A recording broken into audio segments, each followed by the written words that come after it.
Hello and welcome to another video. My name is Rob Aldous and today we're going to be going through my first impressions of the Insta360 GO2, specifically my first impressions for motovlogging.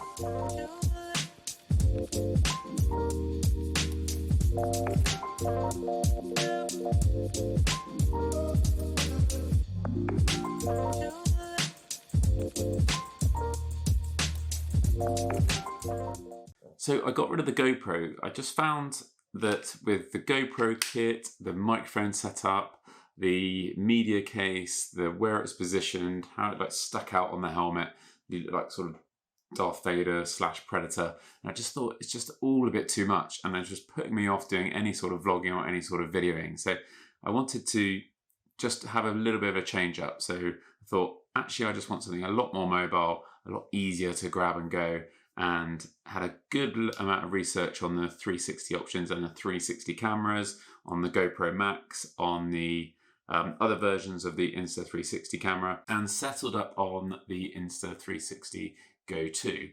And there's a number of reasons for that. I will probably go through that in a longer video, but I just wanted to give you my first impressions because I've been really impressed with it so far. Not necessarily for the quality of the image, because I think the GoPro is probably still going to be a better quality, especially the 10 with 5.3K, where on the Pro mode on this, I know I'm only getting 1080p. But then again, most of my videos are only shot on for mobile phone, and I think it's 76% or something of people that watch my channel watch it on a mobile or a tablet at max. So I think 1080 is going to be absolutely fine. And the big thing for me was just having the right kit to go out and do stuff and not just procrastinate and have to charge a GoPro or set up the whole rig, etc. So one of the big ones, the big wins so far, is just the setup. This is my helmet that I use, and it's got a thin visor on the bell bullet.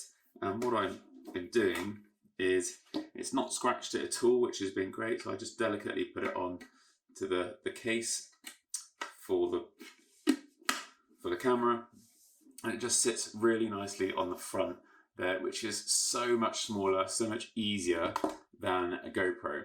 And this little thing just clips in nicely, and unlike the GoPro, I can just tilt this really easily. It doesn't affect my helmet. Actually, it acts as a nice little lifting mechanism for the helmet, and I can put it down and take it off when I want to take it off and recharge it in the case. So that's been a really good sort of instant win for me, and just the mobility and ease of having it on the helmet. So it doesn't block my vision at all, and I can just grab it and go and start recording. So that's sort of the big first impression that I thought it just makes a really big difference, the accessibility of being able to just grab it and go out. Secondly, it's just the charging case, just the mobility and the magnets. That it's just like my AirPods case. So look, if you compare the size, they're not actually that much difference. And this is probably more like the size of the case for the AirPods Pro Max, I think it is. So that's just the mobility of that, and having that easy in my pocket, where a GoPro is still quite big and hefty, and I used to have it on a clip, so clip it onto the helmet. That was just really big and bulky, and this is just easily slip in the pocket, and you can vlog with it as well, should you wish to, or I can just attach it to the handlebars as well and just see it charge. And obviously I can control it from here or on the app on the phone. So I'm just recharging the Insta GO2, and in order to do that, I've just brought a camera mount out, which just sticks onto here. I hate the fact that it's white, could have been black, but it allows me to just flip that up and have it charging while it's still recording me from a different angle, which is quite nice.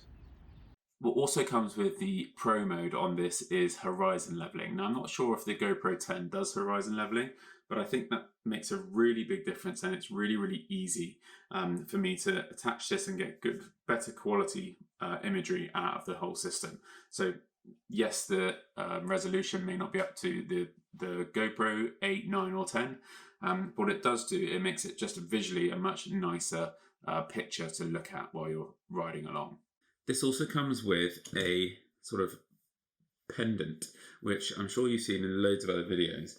But what's really nice about it, I wanted to do a load of vlogs on the best coffee shops for motorcyclists. And I went into my local with a camera, and everyone was just like really freaked out by having a camera sort of shoved in their faces, especially in small environments. So this, especially, I've got a little black cover for it as well. So you can just stick on underneath a t-shirt, and I can have that on no problem at all, and it just doesn't look too intrusive.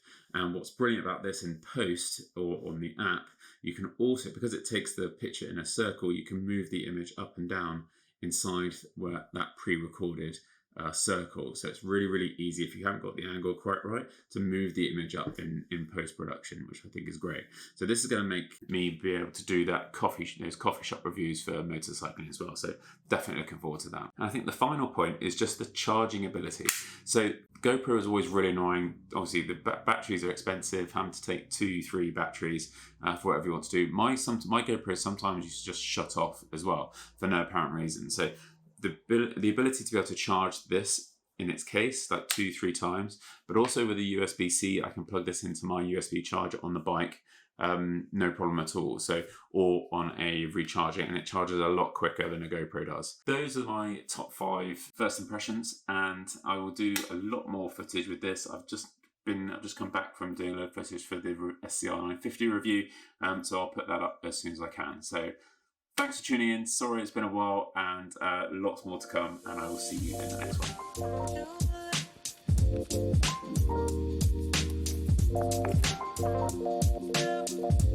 one.